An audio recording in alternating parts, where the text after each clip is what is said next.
Bea Alonzo, super rich businessman ang ipinalit kay Dominic Roque. Alright, kung di pa po kayo nakapalo, follow and share lang po para sa new video. Salamat! May kapalit na nga ba sa puso ng kapuso actress na si Bea Alonzo ang kanyang ex-fiancé na si Dominic Roque? Pinagpepiestahan ngayon sa social media ang mga literato umano ni Bea kasama si Vincent Co, anak ng mag-asawang business magnate na sina Lucio at Susan Co, may-ari ng Pure Gold Prize Club. Ang mga naturang litrato ay mula raw sa private Instagram account ng super rich businessman na si Vincent Co na in-upload ng Insider PH sa kanilang social media page.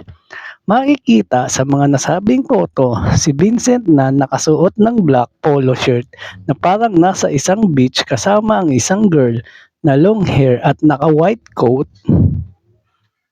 Parehong nakatalikod ang mga nasa litrato na magka-holding hands kaya hindi talaga makikilala kung sino sila.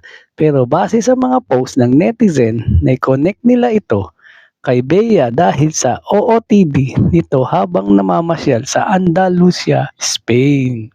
Makikita ang actress suot ang kanyang beige blazer, black skirt at white sneakers na parehong-pareho sa OOTD ng babaeng kasama ni Vincent. Idagdag pa ang buhok nito na kapareho rin ng hair na nasa litrato.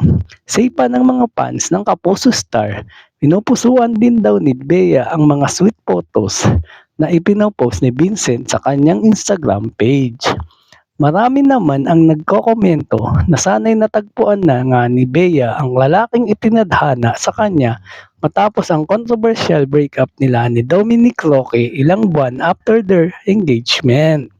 Sa ngayon, super happy na si Dom sa piling ng bago niyang girlfriend, ang aktres na si Sue Ramirez. Habang isinusulat namin ang artikuling ito ay wala pang reaksyon si Bea tungkol sa kanila ng super yamang negosyanteng si Vincent Co. At yan ang totoo. Alright. Thank you for watching po. Follow for more video. Salamat!